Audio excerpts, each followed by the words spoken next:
Hey guys, welcome back to the channel. Happy Valentine's Day. Woohoo! So we're back here at Okada. We just had a nice family Valentine's date at the Medley Buffet. That's one of our go-to places because, all of us can never choose one place to eat, so that's like the perfect place for us. And we're also out here celebrating our announcement of our 1,000 subscriber milestone. So, yeah, that's pretty big for us because we actually started this channel years ago when we first moved out here. It was about like 5, 6 years ago. But, over time, we kind of just stopped because life took over and we just, we kind of abandoned the channel. So, we pretty much started the channel back up last year when the Philippines opened back up after the pandemic. Travel was open again. And so that's when we figured out, hey, why don't we just start vlogging again? We could do this now. And so we've been, we knew that it was going to take a while because it was pretty much like starting all over again. And so you might be seeing some videos on our channel if you go to our channel that some are really old from like 5 years ago. We initially started this channel to pretty much, show our friends and family back home, what kind of life we're living out here and show our adventures of our travels. We wanted to entice them to come visit us. So as you know, we did post recently a vlog of one of our relatives. Him and my uncle and my cousins came and visited us, and we got to show them around BGC, and they had an amazing time. I just want to send out a huge shout out for them for coming out and hanging out with us for the day, and literally like that video that we made. It's so funny because I didn't really think we had that much footage that day, but I was just like, screw it, let's just post it, just see whatever happens, and surprisingly, that's when it happened. That's when we ended up getting the 1K milestone for our channel. So we're so grateful for them that happened. And I'm so glad that you guys all like it and you guys ended up coming to our channel. So thank you so much. Appreciate it. We hope you enjoy more of our content. I also wanted to share a little bit more about our background today. Most of our vlogs, we kind of just show a lot of our adventures, our travels, what we like to eat, and where we like to go. But, we never really kind of dove into like where we came from. We do have that video about, an update of what we've been doing after 6 years of moving here. So today, I don't know if Jerry knows this, but we've been, I'm going to kind of surprise him here, but we're going to actually have him share a little bit of his background story, where he came from, because he was born in the Philippines. And so I'm going to have him tell you how it was like growing up and moving. He's like, great, thanks. So, you ready for this? All right, babe. So, you're going to tell our viewers your whole life story, okay? In like maybe 2 or 3 minutes, okay? Can you do that? Sure. Sure. All right, the mic's on you. The mic's on you. All right, give me a second. My background is I was born in Iloilo, in the island of Iloilo in Philippines. And yes, we came from a humble beginning. My mom was a nurse at the time, and then my dad was in sales. And then we were living in the city, in Iloilo City. And there was an opportunity for my mom to leave for the US. And then she was petitioned to the US to be a nurse. When my mom left, my dad stayed behind. My mom was the first one to have gone to the US. And my dad was also working in sales. So he's hardly home. And he has managed a team, so they travel around the Philippines selling Britannica Encyclopedia, um, Quaker oatmeal, and Electrolux, the vacuum cleaner. As you can see, we were left behind. But during that time, when she left, we moved around. Like my siblings, there was four of us, two brothers, one sister. I'm the youngest. We experienced traveling around from different families, taking care of us. And luckily, each of our uncles, aunties, and grandparents that took us are pretty supportive. They never let us down. Although it's totally different from having your own parents there. It was kind of hard knowing the fact that my parents were gone and we were left behind. So my mom, I didn't understand at the time why she had to leave, but now, or like, later on, I realized that she was doing it for our future, for the family. It's a little sacrifice for only a few years and so forth. And I wouldn't say it was a negative experience. If anything, it actually made me. It contributed to who I am currently. It was sad that like my mom had to go, but over time, like we coped and we actually enjoyed growing up with my cousins, and that made me feel that we are still so close to this day because we grew up as brothers and sisters. We grew up most of the time with my grandparents as well. They are really frugal. So coming from the city to living in a farm, we experienced going in the farm to pick off leaves to make a stew out of it and then have that for lunch and dinner. Yes, very humbling. I also experienced the OFW life, I guess, because although I wasn't the one leaving my kids, I was the kid being left by my parents for a better future. And it happened for several years before my mom came back, petitioned my dad, and then after a year or two, my mom and dad came back to pick all of us up, petitioned us as well to go to the U.S. And I believe that is 1988. At the time, I believe I was 11, and we left after all the documents, paperwork, and approval was done. It was the year of 1988. My parents and families worked so hard to get us abroad for several years, and then finally, when it came about, I felt like it's so abrupt. Like I didn't even have enough time to say bye to my friends because it's just so drastic. We just picked up and go. Some of my friends during that time there was no social media, so they didn't even know that I left or we left. And then once we arrived in the U.S., of course, there are challenges when we arrived because my parents could only afford, or my mom could only afford to rent a room in a house. Could you imagine having 6 people in one room? And that in return, I was thinking, like, when we arrived there, we're going to have a nice house, nice car. I was a kid. I was unaware of the hardships in life. I just knew that US, once you're in the US, you're considered rich. But the reality is you got to work your A off in order to make it out there. So my mom really worked hard, even though she was a nurse, a high position nurse in Philippines. Once she arrived in California, she still had to work her way up from the bottom. The only thing that she had going for her was that she has experience, but she has to get her CNA and RN. Luckily, after we arrived, she was so determined to pass the RN test that she actually passed it after like first or second try. But she studied really hard, really, really hard in order to pass it. And before then, she was also working, I believe, in Dole.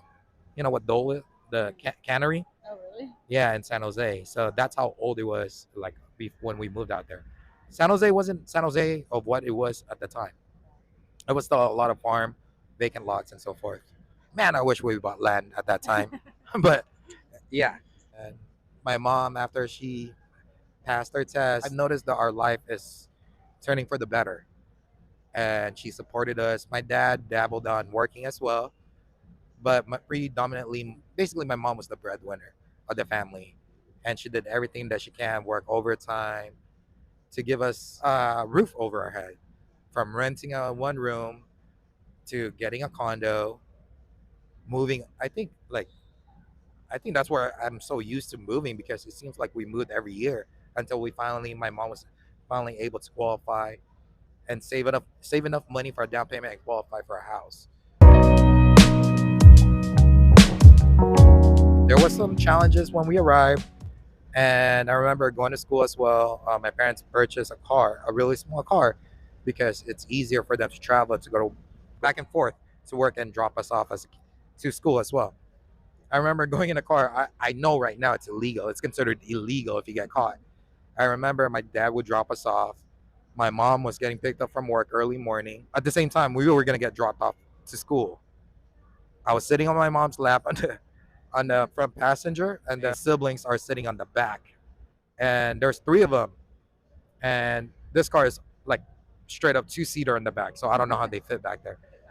Yeah. So, dude, it's crazy. I couldn't imagine us doing that now, and I think that's the reason why I challenged myself to do better for our family. And then, like, because our generation, we see our parents working really hard, and then now we kind of want to protect our kids from experiencing that. Although you kind of want them to learn that as well, but at the same token, you want to protect them. So it's kind of hard balance.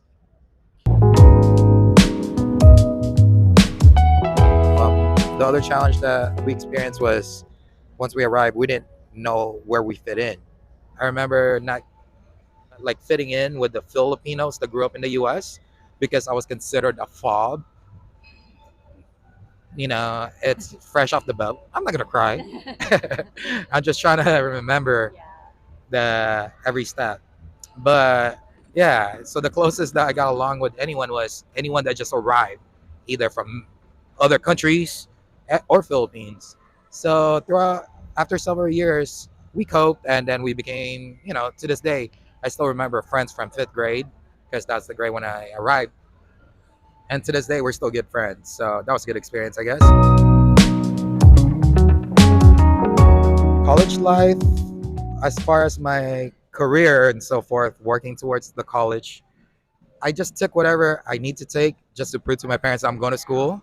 Being in Silicon Valley, of course, you dabble on the IT world. So I went to college and as well as vocational school to learn IT. Even though the money is great in that field, I felt like that was not my passion. Luckily enough, a friend of mine invited me to join the brokerage, a loan brokerage firm. And then he said, I know it's not my background, but you might be good at it because I'm good with talking with people. I went into that field, and after a few months, I was blessed that I was somewhat doing well on it. And then to have a few team members. And then, yes, the money was great. And that was the time that we purchased our first house. Oh, by the way, introducing Marion, I met Marion in college. And at the time, I don't know if I should mention this, but at the time, her and her ex-boyfriend, we we were in the same class, and she was jockeying me at the time. But yes, that's how we met through college, and then dance at college, Cupertino represent. So just to film the timeline, Marin and I already met in college, and then we became a partner. And I went, like, as far as my career, I went to vocational school for the computer, MIS, IT world. And after that, I went to real estate. Oh, I mean, mortgage.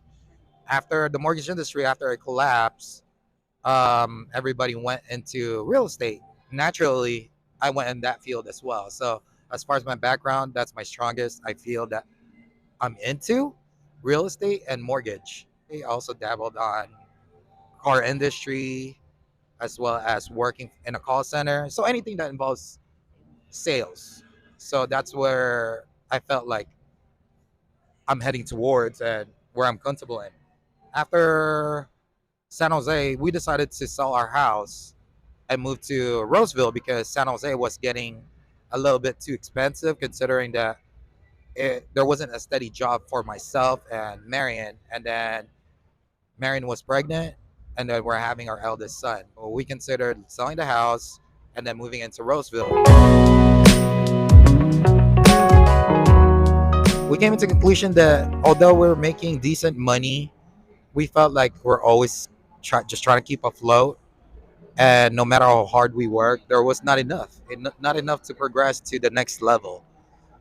Um, and there was an occasion one time that kind of made me just call it quits, or made me just made me want to just change path. I was when we were living in Roseville, I was working in San Jose, and it was too far of a commute to drive every day. So I would stay at either my friend's house or my brother's house, and would come home. I didn't even have the weekends. I would come home on Monday or Tuesday. My son at the time was going to school. He was roughly about what? How old was he? 8. He was 8 years old, 7 or 8. And then me tucking him to bed, I came home late because coming from San Jose, I arrived like around 8 o'clock. And then it was about his time to go to bed. So I tucked him in, and then I told him, like, yes, I'm home. And then he asked whether or not I will be home tomorrow because he wanted to see me, and he had school the following day. So I told him yes, of course. Like I'll be home when you wake up, and then when you come home from school, I'll be home. And then the following day, we spent a lot of time together, of course, you know. And then that same night, the following night, I mean, when I tucked him to bed again, he asked me if I'm gonna be home the following day, and he said, "What? You're leaving again?" That's when it hit me that I'm working so hard for the family to be together, but yet, in order to do so, I'm missing out on him growing up.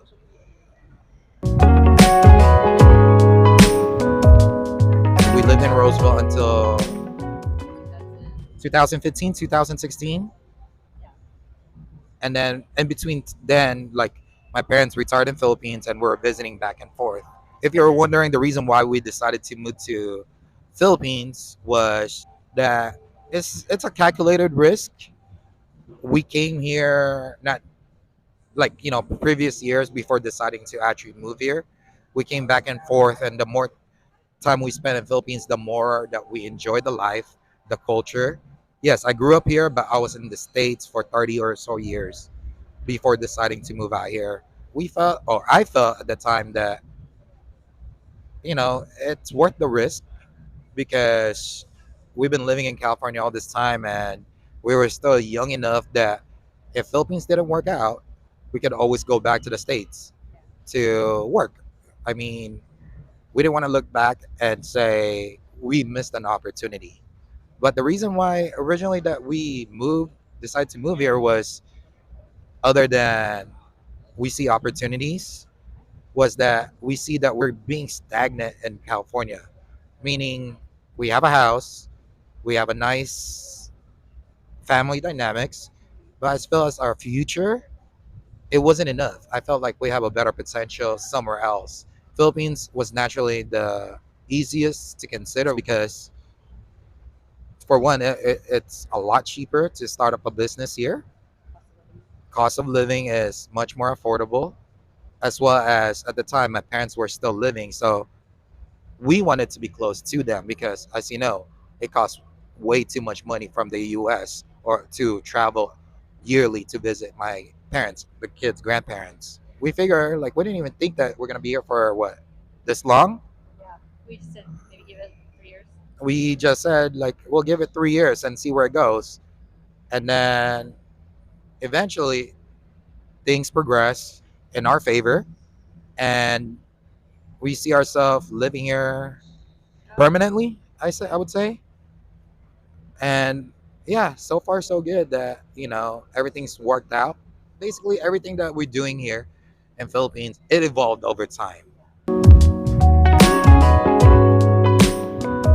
How do we make money out here? We did some number crunching and decided to invest in a property. So we found a good property. At the time it was still somewhat affordable. If you guys could understand this reference, landlording, Mr. Furley from Three's Companies. Basically, that's us, just maintaining the building. Minimal work with steady income. Thank you guys for listening to me ramble on about my background. All right, so that concludes the end of the vlog. I hope you guys enjoyed hearing about Jerry's backstory. I know he felt like he was rambling, but I thought it's like always a good story to just listen to where he came from his humble beginnings. In our next coming vlogs, you're gonna hear more my backstory. I'll share that later on. And thank you so much for tuning in. Thank you so much for supporting the channel, and we hope you guys follow along and more to come. So take care, everyone. Thank you.